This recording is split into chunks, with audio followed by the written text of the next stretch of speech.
안녕하세요. 드디어 마지막 강의네요. 오늘 주제는요, 국가인권위원회 이해와 활용에 대한 겁니다. 국가인권위원회 이렇게 많이 들으셨을 텐데요. 국가인권기구라고도 얘기를 합니다. 근데 국가인권기구는 한국만 있는 건 아니에요.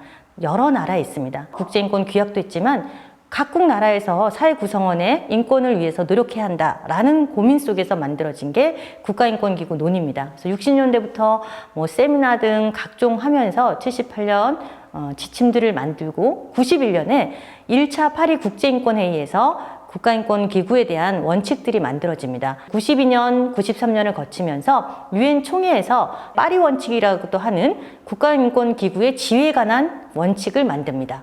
한국에서는 위원회 체계로 만들어져 있습니다. 한국은 국가인권위원회가 있는데요. 외국에 없는 경우도 많죠. 일본도 없고요. 미국도 없습니다. 국가인권기구에 대한 도입은 46년부터 되었다고 볼 수 있고 확산은 90년대부터 현재까지 이루어지고 있습니다.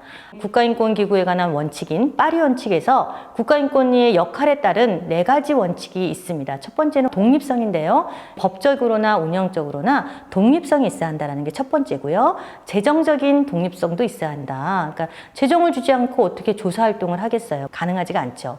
그리고 임명 과정상의 독립성이라고 얘기합니다. 일하는 직원이나 인권위원들을 독립적으로 해야 한다. 그런 것들이 임명 과정상의 독립성이고요. 구성을 통한 독립성, 독립적인 지위를 가진 사람들이 결정할 수 있도록 해야 한다는 것이 파리 원칙의 내용입니다.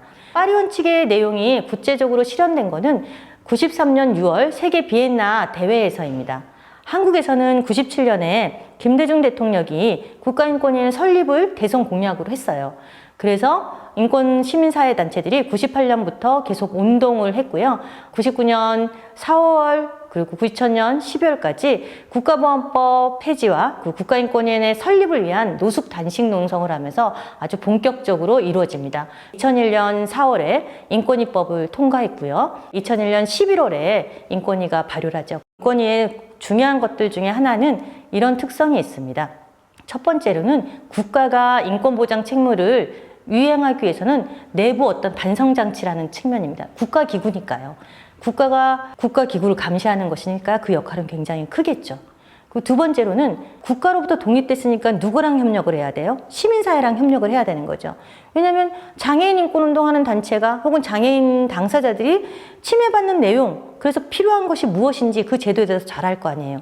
그래서 국가인권기구지만 시민사회의 협력으로 국가기관을 견제하고 인권정책을 만들어야 한다. 그래서 협력을 중요시하는 것이 중요한 성격 중에 하나입니다.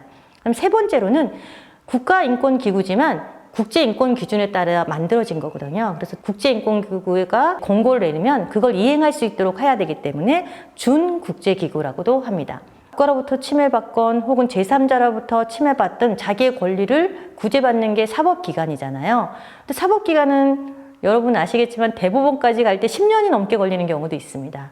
그래서 내가 권리를 침해받았지만 법으로 해결하려니까 돈도 많이 들고 시간도 많이 들어요. 근데 그런 게 아니라 인권기구에서는 내가 침해받은 권리를 신속하고 빠르게 그리고 접근도 쉽고 저렴해야 한다. 사회적 약자의 은신처, 의지처 이렇게 얘기하는 이유도 준사법적인 권리구제기구다. 사법기구는 아니지만 권리를 구제할 수 있는 기구라는 것. 이게 이제 4번째 인권위의 성격이고요. 5번째로는 회색 영역의 인권 침해에 개입할 수 있다. 이게 인권인가 아닌가 고민했던, 그런데 뭔가 불편해.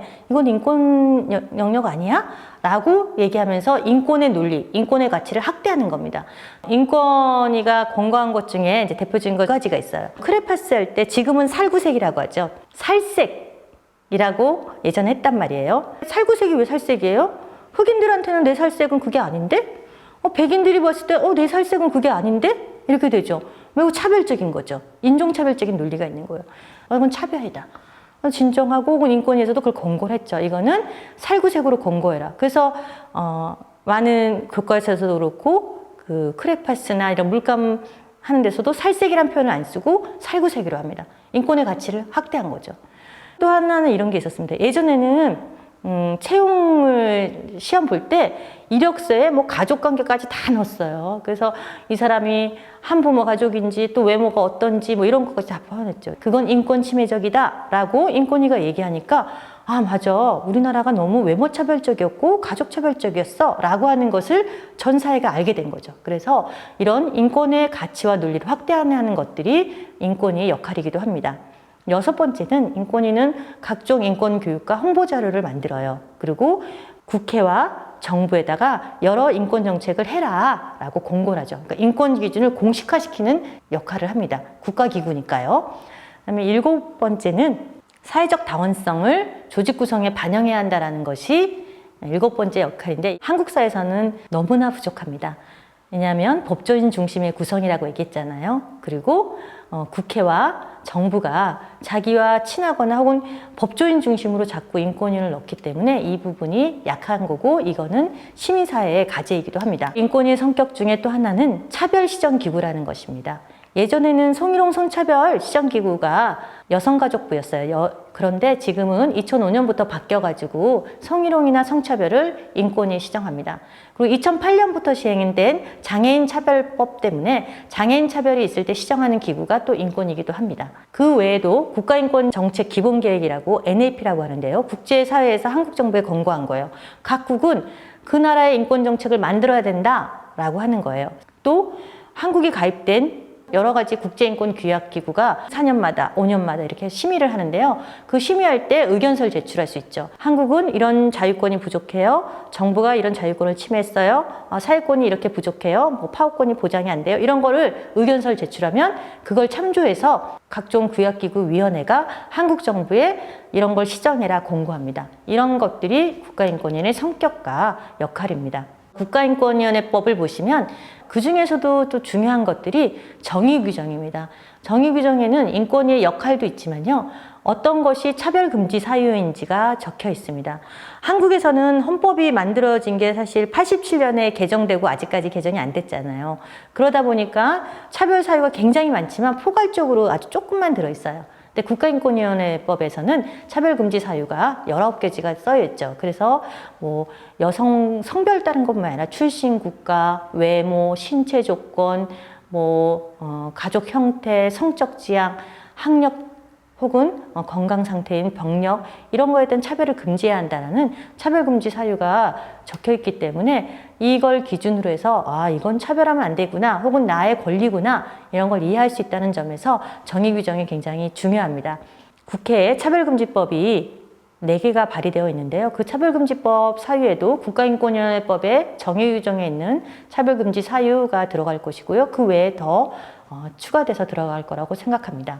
그리고 국가인권위원회법은 국가의 인권 침해를 감시하는 곳이기 때문에 독립성이 중요합니다. 국가를 감시하려면 행정기관의 눈치를 받지 않아야 되잖아요. 대통령의 눈치를 안 봐야 되는 거예요. 그런 거기 때문에 독립성이 중요하게 명시되어 있습니다. 그리고 국가인권위원회의 이제 활용과 관련해서 얘기를 할 텐데요. 여러분이 인권운동을 하게 된다면 또는 인권 침해에 대해서 구제받고 싶다면 인권위의 기능을 잘 알아야 됩니다.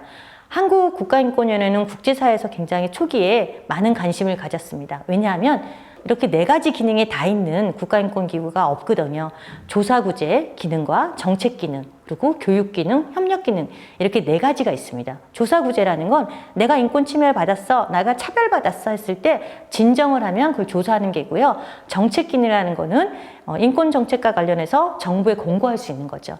그리고 교육은 인권과 관련해서 좀 알고 싶어야 할 때 교육을 하는 거고요. 협력은 앞서 얘기했던 대로 인권 기구의 중요한 역할 중에 하나인 시민사회의 협력을 통해서 사업을 해야 한다는 거죠. 이 4가지를 여러분들이 잘 알아두시면 활용할 수 있습니다.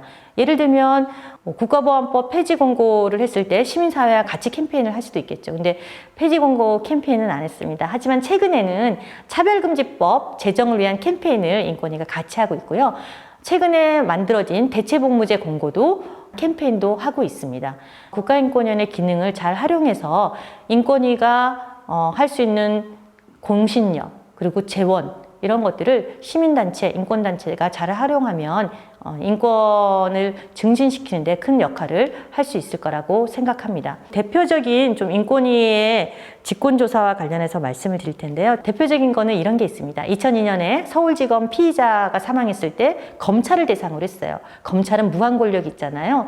검찰 조사했다는 게 굉장히 컸고요. 그다음에 2004년에 경남 밀양에 집단 성폭행 사건이 있었죠. 이 성평등에서 성폭력 사건 굉장히 중요한데 이거와 관련한 걸 했던 게 있고요. 2007년에 한미 FTA 반대 시위에 농민이 사망했고 그 사망 사건은 국가폭력이었고 이 사망 사건과 관련한 조사위원회를 구성했던 것이 큽니다. 그리고 2008년 이명박 정부 때 촛불 집회하던 시민들을 많이 탄압했기 때문에 촛불 시위 직권 조사를 했습니다. 2012년에는 국민총리실 민간인 사찰과 관련한 조사도 했습니다. 이렇게 국가인권기구는 국가의 폭력에 대한 인권침해 조사도 계속하고 있는데 최근에는 이런 직권조사가 너무 적은 것이 아니냐라는 비판을 받고 있습니다. 인권위는 의미가 있지만 예산이 적다는 점에서 그리고 법조인이 굉장히 인권위원으로 많이 있어요. 대부분 변호사, 판사 출신이 많아요. 인권은 실정법에 우선한다고 했죠. 그런데 법조인 중심이다 보니까 법 중심으로 판단하는 경우가 많습니다. 인권의 가치나 국제인권 기준보다는요. 그래서 다양성이 결여됐을 뿐만 아니라 법조인 중심이어서 이걸 탈피해야 한다는 것이 국제사회와 국내 인권단체들의 입장이기도 합니다. 독립성이 또 부족해요. 지금 현재 인권위원 11명으로 구성되어 있는데요. 그 구성이 나눠먹기식으로 되어 있어요. 예를 들면 여당에서 몇 명, 그리고 야당에서 몇 명, 대법원에서 몇 명, 청와대에서 몇 명 이런 식으로 구성되어 있기 때문에 인권 전문가들이 인권을 중심으로 판단할 수 있는 이런 독립적인 구성이라기보다는 정권의 좀 눈치를 보다 보니까 국가의 인권 침해에 대해서 침묵을 하는 경우가 많게 되는 거죠. 그래서 인권단체들이 인권의 독립성을 제대로 만들어야 한다 이런 운동들을 계속 해왔습니다. 인권위의 혁신을 위해서 국가인권위 혁신위원회가 2017년에 만들어져서 2018년에 혁신위원회가 권고를 했습니다. 권고했던 것은 크게 6가지가 있습니다. 하나는 과거 반성과 재발 방지 대책이 있고요. 그리고 국가인권의 조직 혁신을 해야 한다. 인권위는 국가기구다 보니까 공무원이에요. 근데 조사관들이 공무원을 하다 보니까 이게 관료화되기 쉽고 시민사회 협력이나 혹은 정권의 눈치를 보지 않고 막 독립적으로 조사해야 되는데 그렇지 못하는 경우가 많아서 이런 조직 혁신을 위한 노력을 해라 라는 권고를 했고요.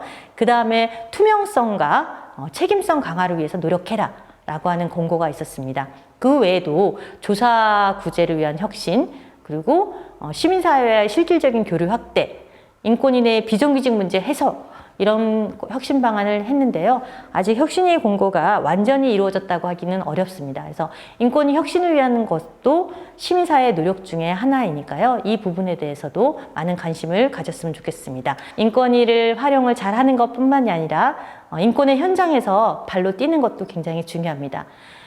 사회적 목소리가 차단당한 사람들과 함께 손을 잡고 인권의 증진을 위해서 애써주신다면 한국의 인권만이 아니라 국제인권에도 증진시킬 수 있는 그런 역할을 할 수 있지 않을까 싶습니다. 이것으로 5강을 마치겠습니다. 감사합니다.